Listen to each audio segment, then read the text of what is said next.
شروع اللہ کے نام سے جو بڑا مہربان نہایت رحم والا ہے۔ یاسین، قسم ہے قرآن کی جو حکمت سے بھرا ہوا ہے۔ اے محمد صلی اللہ علیہ وآلہ وسلم، بے شک تم پیغمبروں میں سے ہو، سیدھے رستے پر۔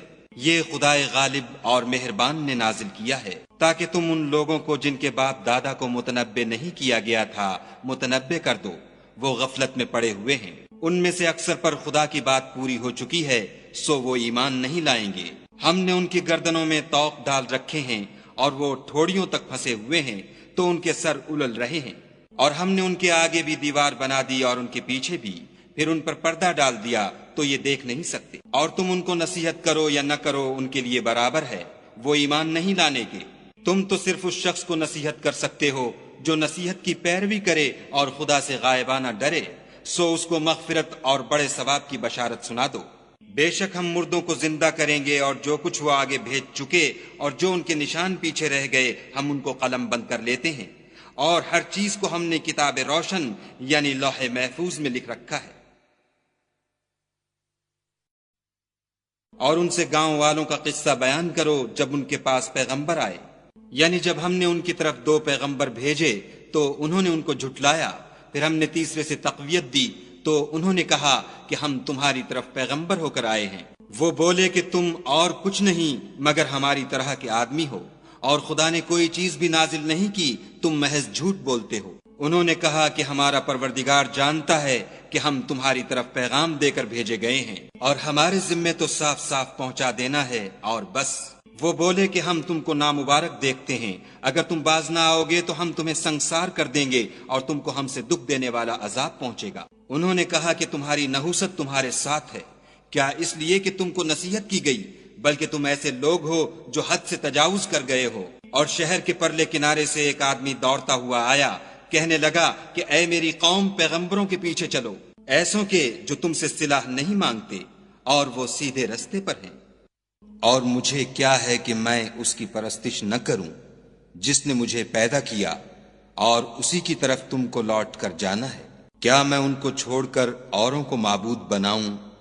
اگر خدا میرے حق میں نقصان کرنا چاہے تو ان کی سفارش مجھے کچھ بھی فائدہ نہ دے سکے، اور نہ وہ مجھے چھڑا ہی سکیں۔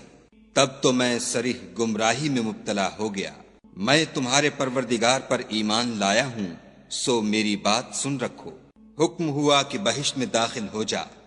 بولا کاش میری قوم کو خبر ہو کہ خدا نے مجھے بخش دیا اور عزت والوں میں کیا، اور ہم نے اس کے بعد اس کی قوم پر کوئی لشکر نہیں اتارا، اور نہ ہم اتارنے والے تھے ہی۔ وہ تو صرف ایک چنگھاڑ تھی آتشیں، سو وہ اس سے ناگہاں بجھ کر رہ گئے۔ بندوں پر افسوس ہے کہ ان کے پاس کوئی پیغمبر نہیں آتا مگر اس سے تمسخر کرتے ہیں۔ کیا انہوں نے نہیں دیکھا کہ ہم نے ان سے پہلے بہت سے لوگوں کو ہلاک کر دیا تھا؟ اب وہ ان کی طرف لوٹ کر نہیں آئیں گے، اور سب کے سب ہمارے روبرو حاضر کیے جائیں گے۔ اور ایک نشانی ان کے لیے زمین مردہ ہے کہ ہم نے اس کو زندہ کیا اور اس میں سے اناج اگایا، پھر یہ اس میں سے کھاتے ہیں، اور اس میں کھجوروں اور انگوروں کے باغ پیدا کیے اور اس میں چشمے جاری کر دیے تاکہ یہ ان کے پھل کھائیں، اور ان کے ہاتھوں نے تو ان کو نہیں بنایا، تو پھر کیا یہ شکر نہیں کرتے؟ وہ خدا پاک ہے جس نے زمین کی نباتات کے اور خود ان کے اور جن چیزوں کی ان کو خبر نہیں سب کے جوڑے بنائے۔ اور ایک نشانی ان کے لیے رات ہے کہ اس میں سے ہم دن کو کھینچ لیتے ہیں تو اس وقت ان پر اندھیرا چھا جاتا ہے، اور سورج اپنے مقرر رستے پر چلتا رہتا ہے۔ یہ خدائے غالب اور دانا کا مقرر کیا ہوا اندازہ ہے۔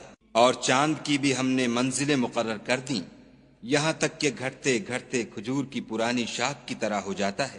نہ تو سورج ہی سے ہو سکتا ہے کہ چاند کو جا پکڑے، اور نہ رات ہی دن سے پہلے آ سکتی ہے، اور سب اپنے اپنے دائرے میں تیر رہے ہیں۔ اور ایک نشانی ان کے لیے یہ ہے کہ ہم نے ان کی اولاد کو بھری ہوئی کشتی میں سوار کیا، اور ان کے لیے ویسی ہی اور چیزیں پیدا کیں جن پر وہ سوار ہوتے ہیں، اور اگر ہم چاہیں تو ان کو غرق کر دیں، پھر نہ تو ان کا کوئی فریاد رس ہو اور نہ ان کو رہائی ملے، مگر یہ ہماری رحمت اور ایک مدت تک کے فائدے ہیں۔ اور جب ان سے کہا جاتا ہے کہ جو تمہارے آگے اور جو تمہارے پیچھے ہے اس سے ڈرو تاکہ تم پر رحم کیا جائے، اور ان کے پاس ان کے پروردگار کی طرف سے کوئی نشانی نہیں آئی مگر اس سے منہ پھیر لیتے ہیں۔ اور جب ان سے کہا جاتا ہے کہ جو رزق خدا نے تم کو دیا ہے اس میں سے خرچ کرو، تو کافر مومنوں سے کہتے ہیں کہ بھلا ہم ان لوگوں کو کھانا کھلائیں جن کو اگر خدا چاہتا تو خود کھلا دیتا، تم تو صریح غلطی میں ہو۔ اور کہتے ہیں اگر تم سچ کہتے ہو تو یہ وعدہ کب پورا ہوگا؟ یہ تو ایک چنگھاڑ کے منتظر ہیں جو ان کو اس حال میں کہ باہم جھگڑ رہے ہوں گے آ پکڑے گی، پھر نہ تو وصیت کر سکیں گے اور نہ اپنے گھر والوں میں واپس جا سکیں گے۔ اور جس وقت سور پھونکا جائے گا یہ قبروں سے نکل کر اپنے پروردگار کی طرف دوڑ پڑیں گے، کہیں گے اے ہے ہمیں ہماری خوابگاہوں سے کس نے جگا اٹھایا؟ یہ وہی تو ہے جس کا خدا نے وعدہ کیا تھا اور پیغمبروں نے سچ کہا تھا۔ صرف ایک زور کی آواز کا ہونا ہوگا کہ سب کے سب ہمارے روبرو آ حاضر ہوں گے۔ اس روز کسی شخص پر کچھ بھی ظلم نہیں کیا جائے گا اور تم کو بدلہ ویسا ہی ملے گا جیسے تم کام کرتے تھے۔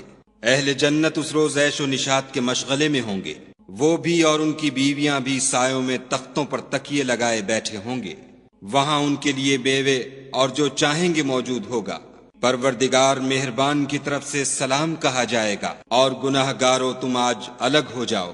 اے آدم کی اولاد، ہم نے تم سے کہہ نہیں دیا تھا کہ شیطان کو نہ پوجنا، وہ تمہارا کھلا دشمن ہے، اور یہ کہ میری ہی عبادت کرنا یہی سیدھا رستہ ہے۔ اور اس نے تم میں سے بہت سی خلقت کو گمراہ کر دیا تھا، تو کیا تم سمجھتے نہیں تھے؟ یہی وہ جہنم ہے جس کی تمہیں خبر دی جاتی تھی۔ سو جو تم کفر کرتے رہے ہو اس کے بدلے آج اس میں داخل ہو جاؤ۔ آج ہم ان کے منہوں پر مہر لگا دیں گے اور جو کچھ یہ کرتے رہے تھے ان کے ہاتھ ہم سے بیان کر دیں گے اور ان کے پاؤں اس کی گواہی دیں گے۔ اور اگر ہم چاہیں تو ان کی آنکھوں کو مٹا کر اندھا کر دیں، پھر یہ رستے کو دوڑیں تو کہاں دیکھ سکیں گے۔ اور اگر ہم چاہیں تو ان کی جگہ پر ان کی صورتیں بدل دیں، پھر وہاں سے نہ آگے جا سکیں اور نہ پیچھے لوٹ سکیں۔ اور جس کو ہم بڑی عمر دیتے ہیں تو اسے خلقت میں اوندھا کر دیتے ہیں، تو کیا یہ سمجھتے نہیں؟ اور ہم نے ان پیغمبر کو شعر گوئی نہیں سکھائی اور نہ وہ ان کو شایع ہے، یہ تو محض نصیحت اور صاف صاف قرآن پر از حکمت ہے، تاکہ اس شخص کو جو زندہ ہو ہدایت کا رستہ دکھائے اور کافروں پر بات پوری ہو جائے۔ کیا انہوں نے نہیں دیکھا کہ جو چیزیں ہم نے اپنے ہاتھوں سے بنائیں ان میں سے ہم نے ان کے لیے چار پائے پیدا کر دیے اور یہ ان کے مالک ہیں، اور ان کو ان کے قابو میں کر دیا تو کوئی تو ان میں سے ان کی سواری ہے اور کسی کو یہ کھاتے ہیں، اور ان میں ان کے لیے اور فائدے اور پینے کی چیزیں ہیں، تو کیا یہ شکر نہیں کرتے؟ اور انہوں نے خدا کے سوا اور معبود بنا لیے ہیں کہ شاید ان سے ان کو مدد پہنچے، مگر وہ ان کی مدد کی ہرگز طاقت نہیں رکھتے، اور وہ ان کی فوج ہو کر حاضر کیے جائیں گے۔ تو ان کی باتیں تمہیں غمناک نہ کر دیں، یہ جو کچھ چھپاتے اور جو کچھ ظاہر کرتے ہیں ہمیں سب معلوم ہے۔ کیا انسان نے نہیں دیکھا کہ ہم نے اس کو نطفے سے پیدا کیا، پھر وہ تڑاک پڑاک جھگڑنے لگا اور ہمارے بارے میں مثالیں بیان کرنے لگا اور اپنی پیدائش کو بھول گیا، کہنے لگا کہ جب ہڈیاں بوسیدہ ہو جائیں گی تو ان کو کون زندہ کرے گا؟ کہہ دو کہ ان کو وہ زندہ کرے گا جس نے ان کو پہلی بار پیدا کیا تھا، اور وہ سب قسم کا پیدا کرنا جانتا ہے، وہی جس نے تمہارے لیے سبز درخت سے آگ پیدا کی، پھر تم اس کی ٹہنیوں کو رگڑ کر ان سے آگ نکالتے ہو۔ بھلا جس نے آسمانوں اور زمین کو پیدا کیا، کیا وہ اس بات پر قادر نہیں کہ ان کو پھر ویسے ہی پیدا کر دے؟ کیوں نہیں؟ اور وہ تو بڑا پیدا کرنے والا اور علم والا ہے۔ اس کی شان یہ ہے کہ جب وہ کسی چیز کا ارادہ کرتا ہے تو اس سے فرما دیتا ہے کہ ہو جا، تو وہ ہو جاتی ہے۔ وہ ذات پاک ہے جس کے ہاتھ میں ہر چیز کی بات چاہت ہے، اور اسی کی طرف تم کو لوٹ کر جانا ہے۔